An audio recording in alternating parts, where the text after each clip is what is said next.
la inmunidad jurisdiccional y la responsabilidad internacional del Estado.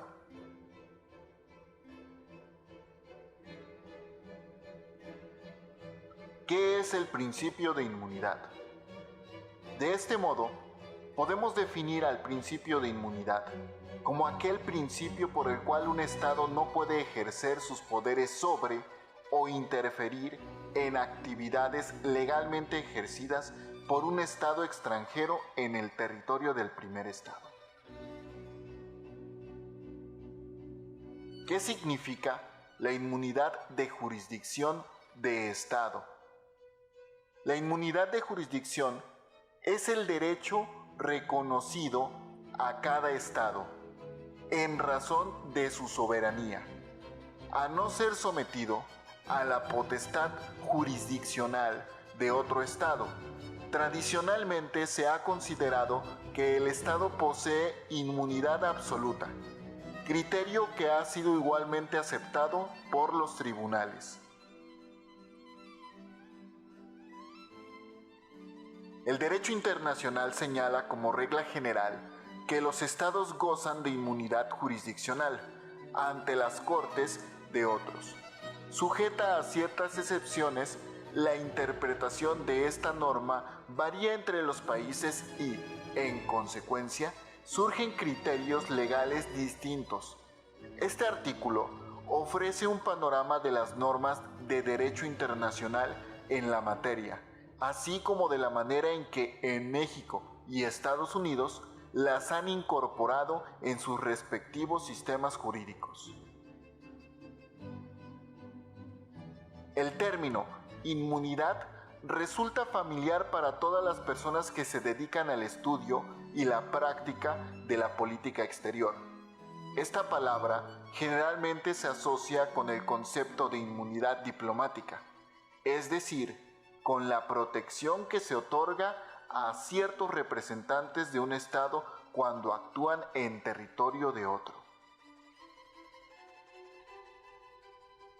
En la doctrina, se señala que la inmunidad del Estado es una norma de derecho internacional que facilita el desempeño de sus funciones públicas por parte del Estado y sus representantes al impedir que sean demandados o procesados ante tribunales extranjeros.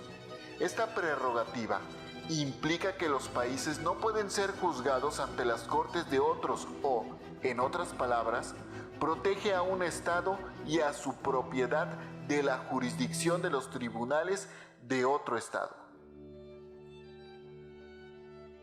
La inmunidad de los Estados se originó y continúa desarrollándose como una norma de costumbre internacional que deriva del principio básico de la igualdad soberana de los Estados.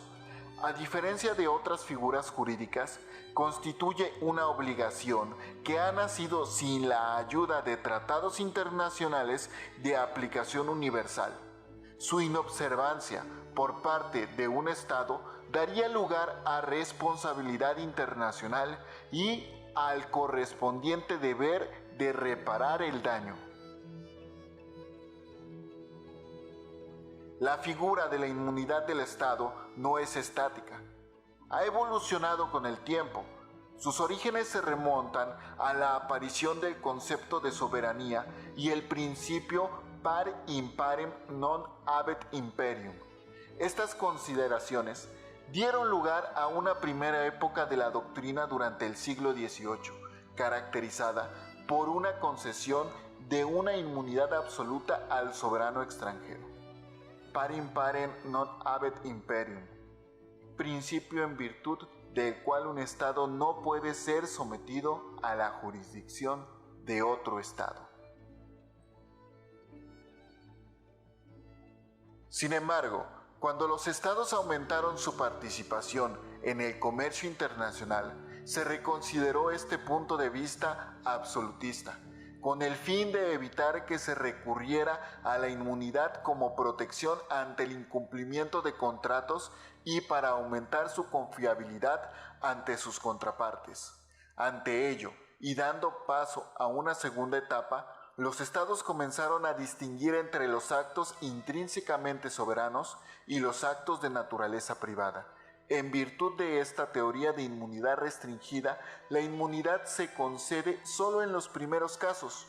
La transición de un régimen a otro fue gradual, pero los cambios más relevantes en la postura de los estados tuvieron lugar tras la Segunda Guerra Mundial.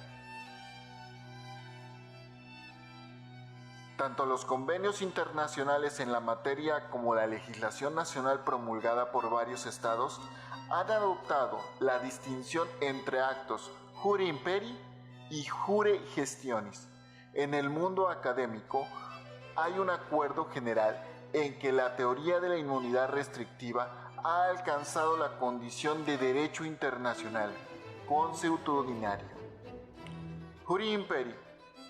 Los actos iure imperi son aquellos que el Estado realiza en ejercicio de su potestad soberana. Jure gestionis int pub.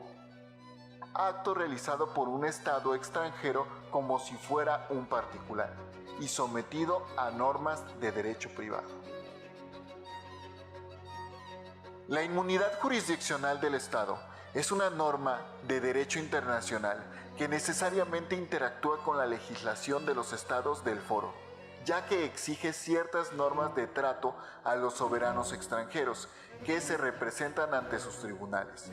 En otras palabras, la inmunidad del Estado es de naturaleza procesal y debe ser claramente diferenciada del derecho internacional sustantivo que califica la legalidad de la conducta del Estado.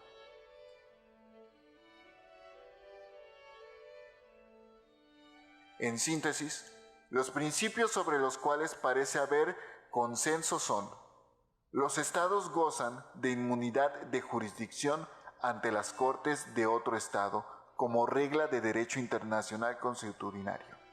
La existencia de la inmunidad jurisdiccional se presume, por lo que para llevar a un estado a juicio ante cortes extranjeras necesariamente se debe probar una excepción. Los estados gozan de inmunidad al realizar actos soberanos públicos o gubernamentales. Los estados no gozan de inmunidad por actos privados. La inmunidad es solo una barrera procesal que no califica el fondo del asunto. La inmunidad de jurisdicción es renunciable. Finalmente, es importante distinguir la inmunidad jurisdiccional de los estados de la inmunidad diplomática, con la que se suele confundir. Como se ha mencionado, el propósito de la primera es proteger la soberanía de un estado, exentándolo de la jurisdicción de sus partes. Por su parte, la segunda tiene como fin último permitir a funcionarios extranjeros realizar libremente y sin obstáculos actos de representación diplomática. Si bien las reglas de la inmunidad diplomática también se consideran hecho consuetudinario, hay un tratado multilateral de aceptación universal que las codifica: la Convención de Viena sobre Relaciones Diplomáticas. Otra diferencia notable es que la inmunidad del Estado dependerá del tipo de acto realizado, público o privado. Por su parte, la inmunidad diplomática se otorga en razón de la persona, el representante de otro soberano, con independencia del acto realizado. En ese sentido, resulta posible que cierto acto realizado por un agente diplomático constituya un acto de Estado por el cual este último puede ser demandado, aun cuando el agente no pueda ser demandado en lo individual. Conclusión. La inmunidad jurisdiccional de los estados es una materia del derecho internacional que está muy por lejos de considerarse estática. El desechamiento de la doctrina de inmunidad absoluta fue un parteaguas en el derecho internacional. Sin embargo, actualmente no hay una aceptación unánime de cuáles son las excepciones a la inmunidad de los estados. La adecuada definición de límites por la misma constituye no solo un pilar de las relaciones internacionales para evitar litigios por motivos políticos, sino también un mecanismo para asegurar que no habrá abusos que dejarían en estado de indefensión a personas afectadas por la conducta de un Estado. Aun cuando el derecho internacional resulta plenamente aplicable, un acto legislativo general tendría como beneficio inmediato armonizar la práctica de las autoridades nacionales en este ámbito de manera clara en apego a las obligaciones internacionales, convencionales y consuetudinarias. El efecto a largo plazo será que México contribuya al desarrollo progresivo en esta importante materia del derecho internacional, con lo cual abonaría así al fin último de ser un actor con responsabilidad global.